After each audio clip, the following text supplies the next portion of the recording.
안녕하십니까. 완독이 힘들 때 듣는 독서 소리입니다. 오늘은 독서를 하는 동안 몸이 근질거리는 책을 소개해드리겠습니다. 캐럴라인 윌리엄스가 쓴 움직임의 뇌과학입니다. 나의 기분과 삶에 대한 통제력을 가지고 싶다면 지금 당장 움직여야 하는 이유를 최근의 연구들과 함께 다양한 예시들로 과학적으로 면밀하게 설명해주는 책입니다. 이 책을 읽는 동안 여러분들도 저처럼 걷고 뛰고 운동을 하고 싶어지는 신기한 경험을 하게 되실 겁니다.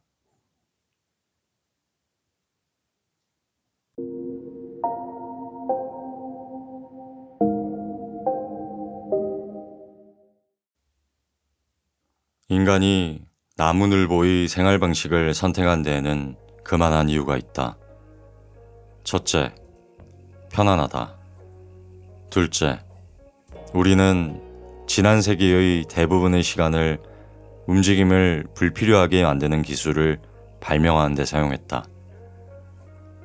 지구상의 거의 모든 생물들과 달리 인간은 음식과 즐거움, 그리고 짝을 찾기 위해 몸을 움직일 필요가 거의 없는 상황에 이르렀다. 대부분의 일은 앉은 채로 가끔씩 엄지손가락만 움직이면 해결할 수 있다. 하지만 수많은 기술을 만들어낸 두뇌를 가진 스스로를 뿌듯해하는 사이 우리는 중요한 것을 잃었다. 두뇌는 생각하기 위해 진화한 것이 아니라 우리를 움직이기 위해 진화했다. 위험한 상황에서 도망치고 보상을 줬기 위해서 말이다. 감각, 기억, 감정과 앞일을 계획하는 능력에 이르기까지의 모든 일은 움직이는데 도움이 되는 정보를 제공한다. 움직임은 우리가 생각하고 느끼는 방법의 핵심이다. 움직이지 않고 가만히 있으면 우리의 인지 능력과 정서 능력은 심각한 위험을 받는다. 아니나 다를까 우리가 스스로를 편하게 만들면서 정신에 균열이 드러나기 시작했다. 정적인 생활은 IQ의 하락, 창의적 아이디어의 고갈, 반사회적 행동의 증가, 모든 연령과 계층의 사람들에게 영향을 주는 정신질환의 급속한 확산으로 이어지고 있다. 여러 연구에 따르면 대부분의 시간을 앉아서 보내는 사람은 자존감이 낮아지고 친사회적 행동이 감소하는 경향이 있다. 또한 몸을 움직이지 않는 시간은 불안, 우울증의 발생과 연관이 있다. 앉아 있는 것과 우울증 중에 어느 것이 먼저인지는 확실치 않다. 하지만 신체 활동이 불안과 우울증 증상을 더는데 도움이 된다는 것은 널리 알려진 사실이다. 정신질환을 앓을 위험이 있거나 정신질환을 앓고 있는 사람에게 정적인 생활 습관이 이상적이지 않다는 것은 누가 봐도 분명하다. 앉아 있는 자세는 인지 능력에도 영향을 준다. 오랜 시간 앉아서 생활하는 습관은 주의력, 기억력, 계획 능력의 적이며 창의성을 억제한다. 핀란드가 어린 학생들을 대상으로 한 최근의 연구는 앉아서 보내는 시간과 2년간의 수학 및 영어 성적 사이의 상당한 관련성을 보여준다. 남학생의 경우에는 특히 더했다. 문제는 어린 나이에 시작된다는 것이다. 이때 아무런 조치도 취하지 않는다면 몸을 움직이지 않는 건 일생의 습관이 된다.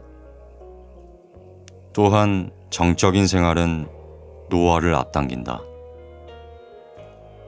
여러 연구가 차에 앉아서나 TV 앞에서 두세 시간을 더 보낸 중년의 사람들이 활동적인 사람들보다 더 빠르게 정신적 예리함을 잃는 것을 발견했다. 우리는 규칙적인 운동이 알츠하이머병 위험을 28% 낮춘다는 사실도 알고 있다. 최근의 추정에 따르면 전 세계적으로 알츠하이머병 환자의 13%는 정적인 생활을 했던 것으로 나타났다. 또한 앉아있는 시간을 4분의 1로 줄이면 전 세계적으로 100만 개 이상의 새로운 질병 진단을 막을 수 있다. 앉아있는 시간을 얼마나 줄이는지는 중요치 않다. 중요한 것은 더 많이 움직일수록 두뇌는 장기적으로 당신에게 고마워할 것이라는 점이다. 사람들이 전반적으로 게을러지고 있는 경향을 생각하면 정적인 생활 방식이 사람들의 IQ에 영향을 줘서 인류 전체의 지능을 떨어뜨릴 수 있다는 점은 놀라움을 넘어 충격을 안긴다. 사람들이 IQ 테스트를 시작한 이래 최근까지 전 세계 국가의 IQ 점수는 10년에 평균 3점씩 상승했다. 1980년대에 이를 처음으로 언급한 뉴질랜드 출신의 심리학자 제임스 플린의 이름을 따서 이런 추세를 플린 효과라고 부른다.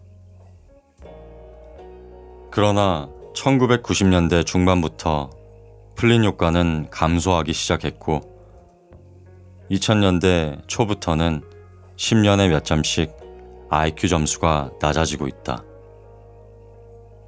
일부 연구자들은 지능이 낮은 사람들이 자녀를 더 많이 낳는 경향이 있기에 시간이 흐르면서 국가 평균 지능이 낮아졌다는 주장으로 이 현상을 설명했다.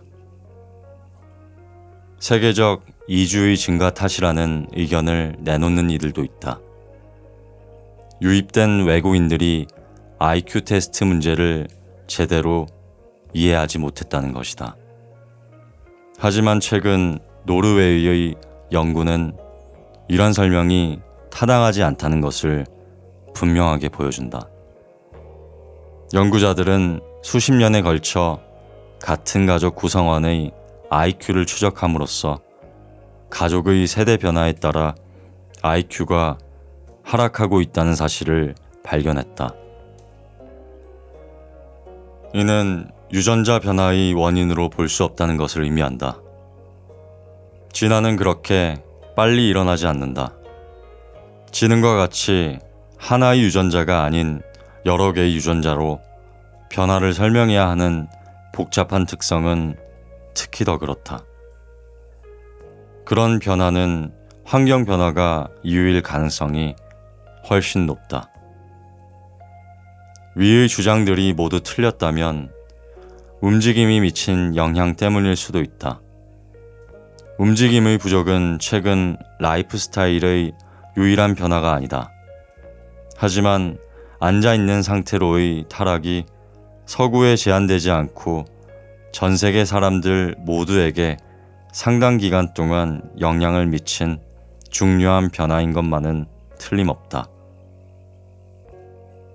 2012년 한 연구는 1960년대부터 미국, 영국, 중국, 인도, 브라질 사람들을 대상으로 일, 레저, 가정생활, 여행과 관련된 신체 활동의 양을 비교했다. 연구팀이 관찰한 모든 지역에서 신체 활동은 하락세였다.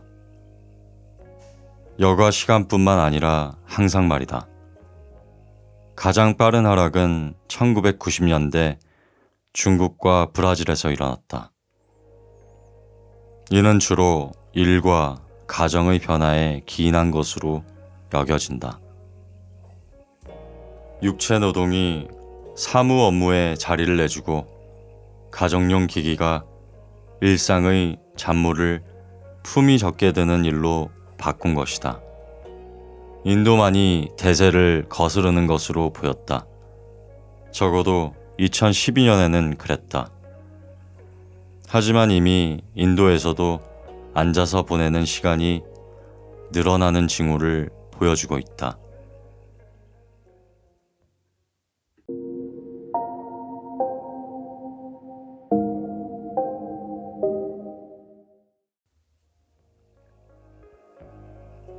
영양가 높은 움직임은 신체의 건강만큼이나 혹은 그보다 더 우리의 정신, 인지, 정서 건강에 중요하다고 말하고 싶다.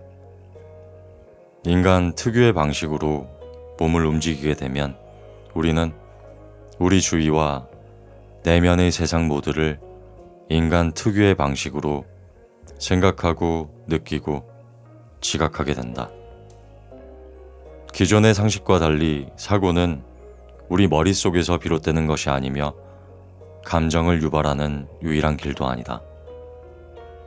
어떤 종류의 신체 움직임은 우울증에서 만성 통증에 이르는 모든 것과 연관된 현대의 골칫거리 염증을 줄이는데 도움을 준다. 불안감을 줄이고 본능적인 자신감을 불어넣는 방식으로 뇌와 몸 사이의 스트레스 경로를 차단하는 움직임도 있다. 적절하게 움직이면 신체는 뇌를 이고 다니는 고깃덩어리가 아닌 뇌의 연장이자 동등한 파트너가 된다. 내가 이렇게 자신 있게 말할 수 있는 이유는 많은 과학자들이 신체 그리고 신체와 정신의 관계를 생각하는 방식을 바꾸고 있기 때문이다. 과학이 정신에 관한 이야기에서 신체를 무시했던 오랜 세월을 지나 신체는 이제 주인공이 되었다. 수십 년 동안 대부분의 사람들은 오로지 뇌만이 정신을 변화시킨다고 믿었다. 신체가 누르고 돌리고 펌프질하고 거르는 등 우리를 살아있게 하는 고된 일을 하는 동안 뇌는 머릿속에 홀로 고고하게 앉아있다고 생각했다. 이제 우리는 알게 되었다. 뇌의 정기적 활동에 비하면 그리 대단치 않아 보일지 모르지만 사실 신체의 기능은 정신을 변화시키는데 두뇌의 기능만큼이나 핵심적인 요소이다.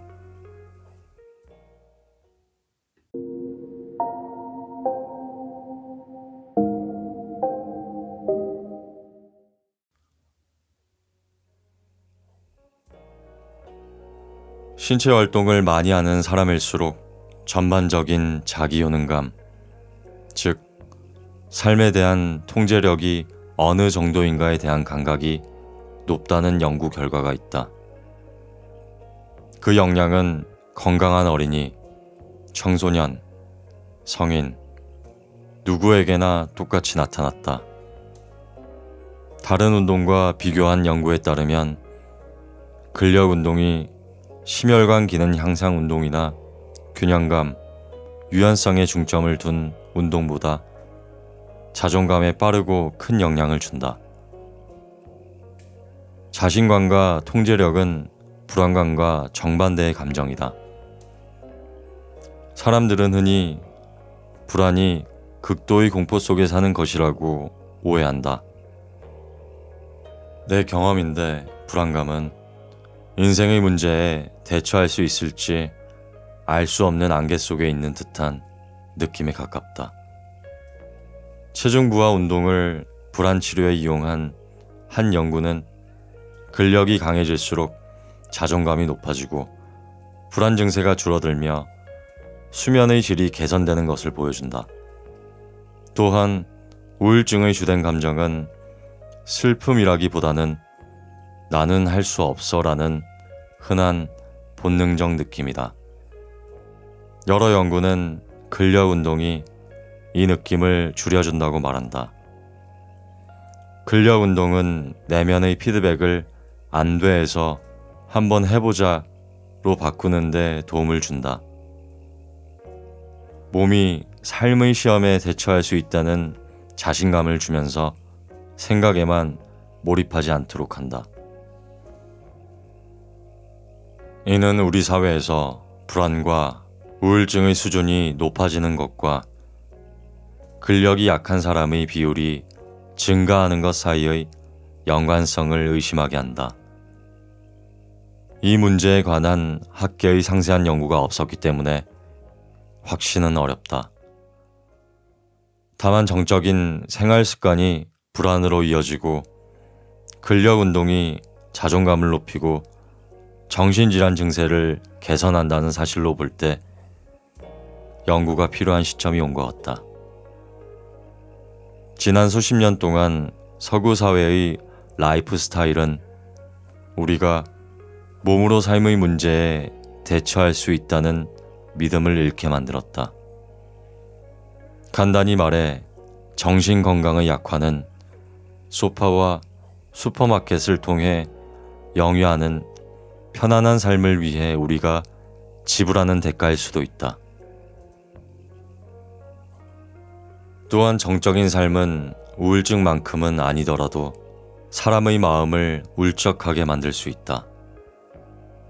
다마지오에 따르면 신체에서 나오는 무의식적인 메시지는 자아의 기반이 될 뿐만 아니라 의식의 기류를 형성해서 일어나는 모든 일의 분위기를 만든다. 그의 표현에 따르면 배경 감정은 영화의 배경음악과 같은 역할을 한다. 배경 감정은 이유를 딱 꼬집어 말할 순 없지만 왠지 행복하거나 슬프거나 희망차거나 초조한 느낌을 갖게 만드는 힘을 발휘한다. 그렇다면 배경 감정의 분위기를 바꿈으로써 우리가 느끼는 방식도 바꿀 수 있을 것이다. 신체를 더 강하게 만들 수 있다면 배경음악을 바꿀 수 있다. 심리 스릴러의 불길한 불협화음에서 히어로 무비의 배경음악처럼 힘있고 웅장한 화음으로 말이다.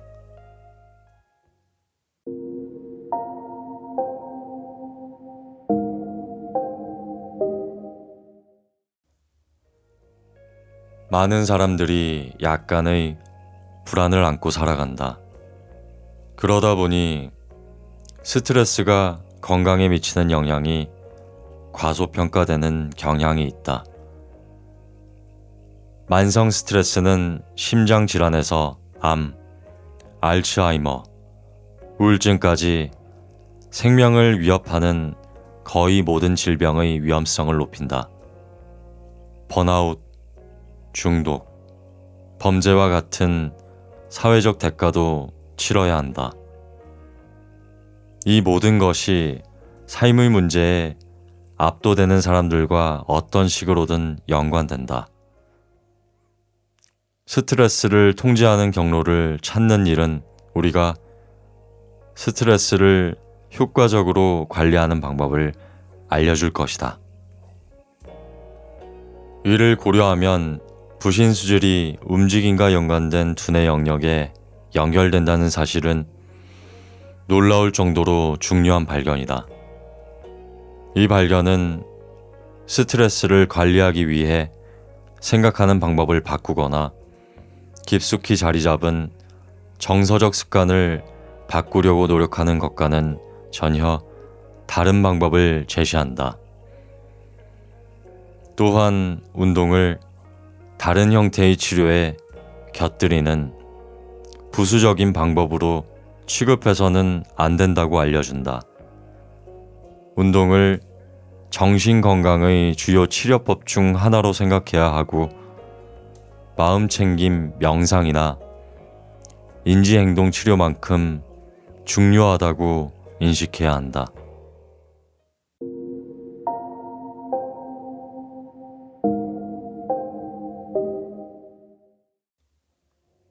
과도한 스트레칭은 심신에 문제를 불러올 수 있다.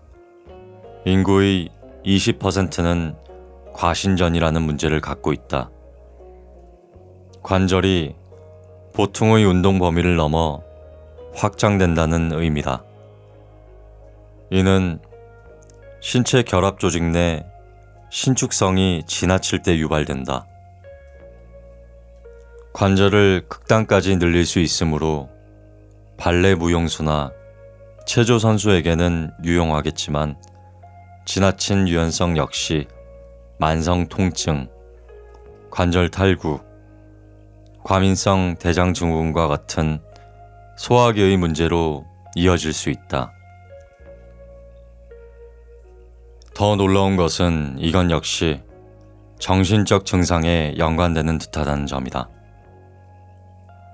잘 휘는 관절이 사람들이 감정을 느끼는 방식에 영향을 준다는 관찰은 류머티즘을 연구한 학자 자우메 로테스 캐롤이 과신전 관절을 가진 사람들이 비정상적으로 높은 수준의 신경 긴장을 보인다고 기록했던 1957년으로 거슬러 올라간다.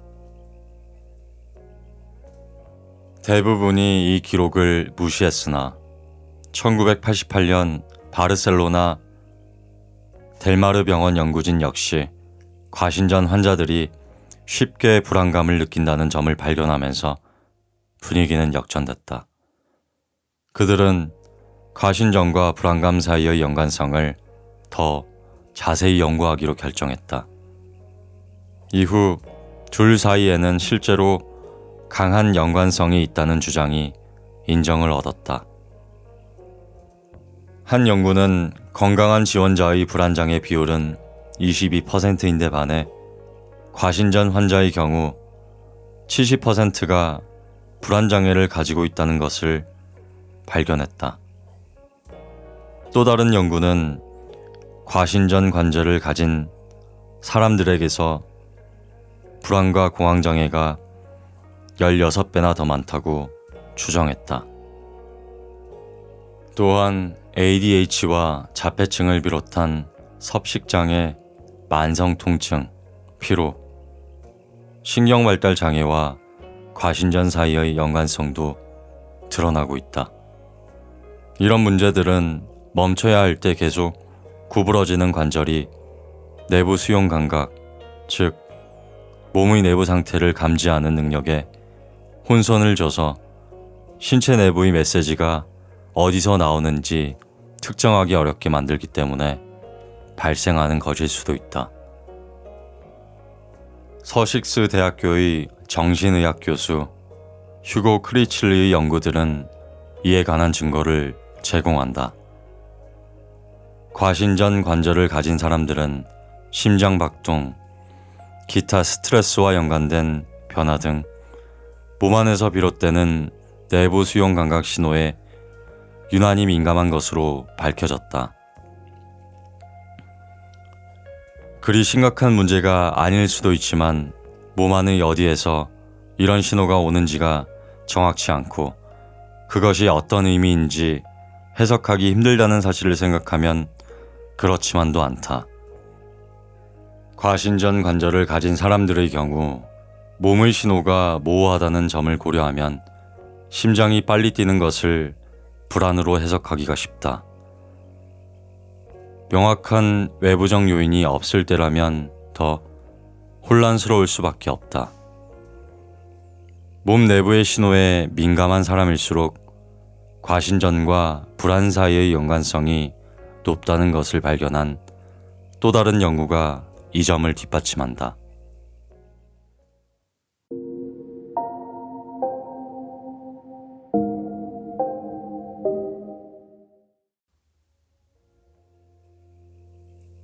분당 3회의 속도로 호흡을 하려면 연습이 필요하다. 자카로의 연구에서 드러났듯이 천천히 호흡하며 우주와 하나가 되는 느낌을 받을 때까지 잠들지 않기란 쉽지 않다. 좀 더 쉽게 연습하기 위해서는 분당 6회가 적절하며 연구에 따르면 이 정도의 속도가 신체적, 정신적, 정서적 건강에 더 좋은 것으로 보인다. 10초간 숨을 들이쉬고 내쉬면 자율신경계의 균형이 활성해서 진정으로 바뀐다. 분당 6회의 호흡은 기분을 좋게 만들어주기도 한다. 지원자들에게 여러 속도로 호흡을 한 뒤 그 기분을 보고하도록 한 실험에서 사람들은 분당 6회의 호흡이 가장 편안하게 느껴진다고 말했다. 분당 6회의 호흡은 모든 면에서 평온과 만족의 감각으로 가는 지름길이다. 인류는 오래전부터 본능적으로 이 호흡 속도를 실천한 것으로 보인다. 2001년의 한 연구는 라틴어로 묵주기도를 암송하는 것에서부터 요가의 만트라를 영송하는 것까지 고대의 영성 실천법들이 분당 6회의 호흡 속도를 늦춘다는 것을 발견했다. 연구자들은 이러한 암송이 신자들에게 차분하고 평온한 느낌을 가져다 주었으리라고 추측했다. 분당 6회의 호흡은 어떠한 영적인 믿음도 의심하는 무신론자라도 차분하게 만든다. 기도문이나 만트라도 필요 없고 의식적으로 호흡을 셀 필요도 없다. 복식 호흡이라고도 하는 횡격막 호흡을 하는 것만으로 이 모든 효과를 누릴 수 있다. 초보자들이 효과를 보는 가장 쉬운 방법은 반드시 누워서 무릎을 세우고 한 손은 가슴에, 다른 손은 배에 두는 것이다. 다음으로 배가 나오는 것이 느껴질 때까지 천천히 숨을 마시며 갈비뼈를 바깥쪽과 아래쪽으로 확장시킨다. 가슴이 조금 나올 수는 있지만 많이 나와서는 안 된다. 이후 숨이 끝까지 차면 복근을 당겨서 배를 누른다. 이로써 횡격막이 다시 올라가고 공기가 코로 빠져나온다. 꾸준히 연습하면 앉아서도 심지어는 움직이면서도 복식 호흡을 할 수 있다. 심호흡이 정신에 영향을 미치는 가장 직접적인 이유는 혈류에 더 많은 산소를 공급하기 때문이다. 폐는 분당 6회 호흡을 할 때 폐의 공기 주머니를 가장 많이 채운다. 때문에 분당 6회 호흡이 신체에 산소를 주입하는데 가장 효율적인 호흡 속도다.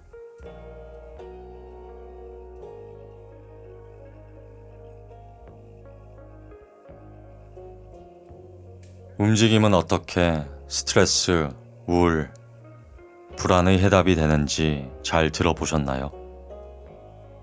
책의 일부만 읽어드렸으나 신선한 자극을 주는 내용들이 많으니 찾아보시기를 추천드립니다. 다음에 읽을 책 추천과 이번 책에 대한 감상은 코멘트로 꼭 남겨주세요. 그럼 다음 시간에도 흥미로운 책으로 찾아뵙겠습니다. 감사합니다.